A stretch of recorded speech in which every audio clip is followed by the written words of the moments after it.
So recently, your boy came back from a 2-week trip and there were a lot of things happened during that time. The country that I visited was unexpectedly amazing. This was the best country I've ever visited, but I will talk about it in the next video. Today, I want to share a story that happened to me before I reached that country. The entire flight was long, thanks to the 5 layovers in 4 different countries. I chose that ticket on purpose just to see as many countries as I can and not because it was cheap. In fact, that ticket was an expensive one and there were much cheaper options with only 1 layover. So before I got to a final destination, I had to pass India, Vietnam and Hong Kong, and when I returned I had to fly to Thailand and India again. It may sound fun and cool, but I promise it is super hard and I've never ever choose such a difficult route again. So the first country was India. I couldn't sleep despite it was a night flight. I just can't fall asleep anywhere unless it's a comfy bed in a dark, silent room. I landed in Delhi in the early morning and I had only 20 hours to explore the Indian streets, so I didn't want to waste time. I just want to sleep a bit and leave my bag at hotel near airport, so it would be easy to walk. While I was thinking rather to take taxi or metro, some Indian dudes came to me offering a car. I refused couple offerings but had a short conversation with only one of the taxi drivers. He seemed nice and helpful, but I refused his offer as well. I thought he will be angry, but he took his L like a man and didn't push me to have a ride with him. He pointed at where the metro station is and I went to that direction while searching a hotel nearby. On my way to metro, a random Indian taxi driver shouted a fair price for a ride to a city center. And I was like, yeah, screw it. View from car window is better than seeing Indian armpits in metro. So I didn't want to waste my remaining 19 hours and I agreed with the driver. I followed him to his car, but it wasn't actually his car. We approached a car with a sleeping driver in it. He woke him up, told him to drive me to my hotel and took 500 rupees himself, and the rest 500 I had to give to my driver when we arrived. At that point, I didn't know it wasn't a fair price for a 15-minute ride and I could negotiate to a lower price, but just get out of this place, man. The driver honked at everything, even in an empty road. On the way, he stopped at, I would politely say, a 1-star hotel. He said that this hotel is better than the one that I found on Booking and insisted me to get inside and have a little look. After 5 minutes of him begging me to go and check this hotel, I finally made him drive me to my destination. Spoiler alert, he didn't drop me what I asked him at the beginning. We've been driving for a couple of minutes and he stopped at another, I wouldn't call it 1-star hotel, bro. It was so bad. It was awful. I would say that it was 0.5 or something. It wasn't 1 star, bro. I was like, yeah, okay, let's see what's inside. I entered the hotel and immediately left the reception hall. I didn't like it at all, and the price was like it was a 4 Seasons or something. The area around wasn't better than the hotel itself. It was located in a kind of slum. Once again, he begged me to stay in this place, but I gave up with this bastard, paid him his 500 rupees and just walked away. The hotel that I've booked was 5 minutes away by walk, but I had enough with all this situation, so I decided to drive to city center and forget about hotel. I found a random tuk-tuk driver which agreed to drop me at the center for a solid 700 rupees. The ride was super short. After 2 minutes of driving, he stopped near another tuk-tuk, called someone and said to jump into that tuk-tuk with another driver. I was a bit confused, but I thought he has a problem with engine or something, so I jumped in that second tuk-tuk. Before we go, the first tuk-tuk driver asked to pay him 500 rupees and the rest 200 I had to pay to his friend after we arrived. I was just like, okay, drop me in the center and that's it. The second guy didn't disappoint at all. He dropped me exactly where I wanted to and took 200 rupees for 30 minutes ride, while the first tuk-tuk driver took 500 for 2 minutes ride. Man, I just don't understand how it works, but the fun continued. I jumped off tuk-tuk and finally I am at the center of New Delhi. You think I enjoyed my 18 hours exploring the city and just having a good time? Hell no. After 1 minute of me jumping off that tuk-tuk, a random Indian guy was, as he said, just walking at the morning and asked me a couple of questions about where I am from, what are my plans and where am I going. I just want to have some breakfast and have a coffee. You know, it's a Sunday, everything is closed now, but I know a good place nearby. Follow me, sir. He seemed nice and kind from the beginning. I was like, yo, random Indian guy just trying to help me. That's so cool. We walked towards this cafe and talked a bit. When we reached this place, it was closed. Oh, sorry, sir. I thought that they are open. I know another place at the corner. Please follow me, sir. And I just followed him. Once again, he said that everything is closed and advised me to visit Taj Mahal instead of exploring Delhi. For those who don't know, it's a 3 hours driving from Delhi and it's actually near the city of Agra. I wasn't thinking about that at all, but after his advice, I thought it's a good idea. We passed over a travel agency and he strongly advised to go there and get all the information about going to Taj Mahal or anywhere else in India, and it will be completely free. I'm not a big fan of these tour companies and I love to do all by my own, and also I just wanted to have some coffee first. Yeah, by the way, the second place was also closed. Oh, sorry, sir. It's fine, brother. I will find a cafe by myself. Dhanyavad. Okay, sir. But after that you come and see this travel agency, please. They are very helpful. I thanked him and started searching for some cafe. After 10 seconds, another man approached me. He started asking general questions out of curiosity, then warned me not to hold my phone out in the open because it's too dangerous and someone could steal it.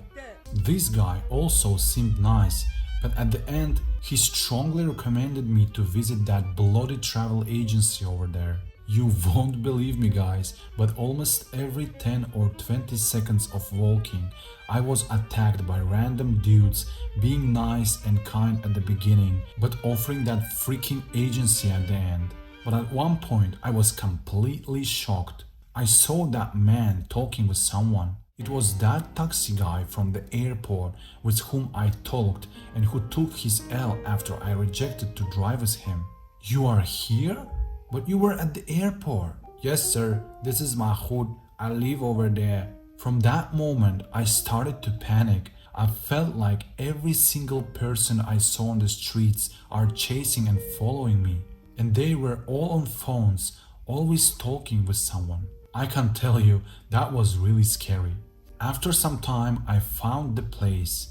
No more shady dudes, no fake kindness, no chasing, and no more travel agency offerings. I was ordering some food and coffee when a man in a suit came in. He ordered some food for himself and I was on phone talking with my friend. Sweet guy heard it and started to talk to me on my native language. I was surprised a bit and we started to talk. He grabbed my food along with his order and brought to my table. I didn't invite him to eat with me, but he just joined me and I was like, yeah, okay, let's just eat together and talk. We talked about politics, languages, cultures, and just about life. He also mentioned that he owns a shop which is a 5-minute walk away and he needs to open it at 9 a.m. We were about to finish our meals when sweet guy slowly was getting to what he was sent to me for. Unfortunately, everything is closed on Sundays. You don't have to spend your time on that city. Go to Taj Mahal instead. You know, if you came to India and didn't see Taj Mahal, you didn't see India, he said in my native language. Oh, now I get it. You mean I have to go to that tourist agency over there and ask them about going to Taj Mahal, right? Yes, it will be completely free. I was disappointed at that point. I thought this sweet man was genuine without self-interest or benefit. But at this point, I low-key wanted to actually see what is this place that they are all talking about. You will like it. I don't know if it really was a legit place and they actually work with Ministry of Tourism, but everything screamed about it. The worker who coordinated me didn't push me. He revealed a price for two-way trip and convinced that I would be in airport on time and I wouldn't miss a flight. The sweet guy talked with this worker in Hindu and the worker made a little discount. Honestly, it sounded like a quite good deal, but the whole situation with the old dudes that I've met made me doubt and uncertain. I have an assumption that they get their shares from each tourist they catch on this trap, and I think you can encounter with this in other countries as well. But what was really shocking and impressive is the way they work with each other and communicate. This is a real teamwork right here, started from the airport and ended almost at the airport at the end of the day. Just imagine, one dude talked with me, collected some information, called to other dudes and shared everything about me and my plans. They knew everything about me on that day. Where am I? What am I going to do? My flight schedule and everything. They even sent a guy in a suit who spoke my native language to make me think that his presence at that specific time and place was just a coincidence. And the airport guy who drove all the way from the airport to this specific location in a city of nearly 30 million people and met me right after I jumped out of a tuk-tuk was also supposedly just a fantastic coincidence. By the way, the sweet guy eventually took a car and vanished and forgot about his store. Or he just didn't own one. That is indeed a mafia, and it's really scary to deal with them, despite they all seem nice. I just walked all day and couldn't trust anyone. Every person that I saw on the streets was suspicious, especially the ones who were on their phones talking to someone, and the ones who were just staring at me as well. And I noticed that this travel agency is not the only place. I ran away from this part of the city and drove to a Gurdwara, the holiest place for Sikhs.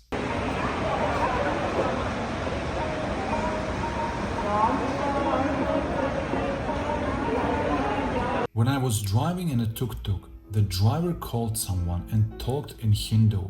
Maybe I just getting paranoid at this point and he was just calling his mom or girlfriend or whatever. But you know, after what you have experienced so far, you will not feel safe there, bro. The feeling of someone chasing you will be everywhere. When he dropped me, I decided to have a little walk inside this beautiful structure. And the first thing to do when you want to enter the holy places in India is to put off your shoes and leave them in a kind of storage. So when I wanted to place my shoes, I saw a familiar face. It was one of those men who chased me, but this time he decided to wear a hat, trying to stay a little undercover.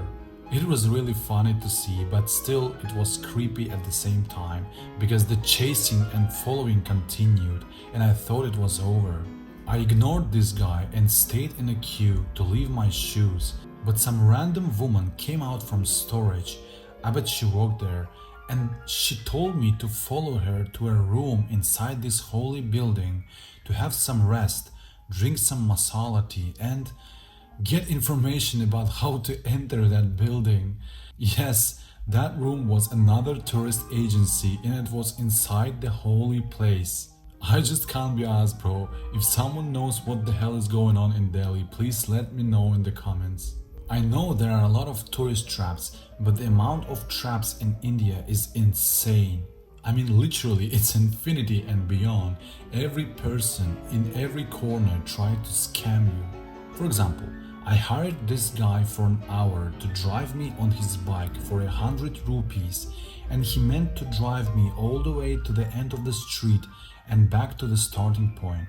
So the first half was great. We were riding down the street, and he was explaining everything about surroundings, like what is this building, what is happening here, and that kind of stuff. And the second part was, it just didn't happen. When we reached the end of the street, he started to begging me to go and see some tea market. I said that I don't have free space in luggage, but he still was insisting to just go and see this is a part of experience. I just paid him 100 rupees and leave because there is no way he drove you back until you visit that shop. And that is what was killing me during the whole day in Delhi. People just don't listen, they won't accept rejection. They would ask you to do something and to visit something, to see something, until you get very angry. You can't say, no, I don't want, I don't need, I can't, thousands and thousands of times, and they won't listen. They will still continue to beg, and that pissed me off so much the whole day. There were also a couple of memorizing situations as well.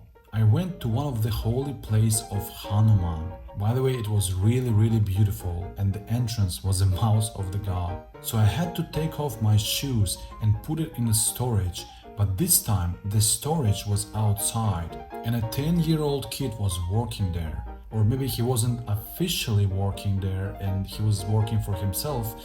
It doesn't matter now. So this was a holy place, and somewhere here kid was collecting the shoes. After I came back, the kid asked for any amount of money for keeping my shoes. But he didn't say I have to pay for it at the beginning, and also I didn't have small amounts like 10 or 20 rupees. So I started to ask kid why he didn't notify me about that. One of the passers-by saw what was happening and gave the kid his money in exchange for my shoes, explaining to me that it wasn't mandatory and was simply an act of charity. And he's right, this is actually a thing in India. I've actually encountered this after that at other holy places and temples as well. Another situation will be staying in my memory for long. If you stopped at a red light, you'll get attacked by beggars asking for some money. I was a victim of that multiple times. We were driving in a tuk-tuk and there were some ugly transsexual beggars. And you know, there is a thing in India and Bangladesh. If a transsexual asks for money and you won't give them, they will curse you and all your family. And Indian people believe in all of this mystery, so they usually give money to them. They tried to seduce me with touching and sweet talk, but they failed. The one who actually succeeded was a 12-year-old girl.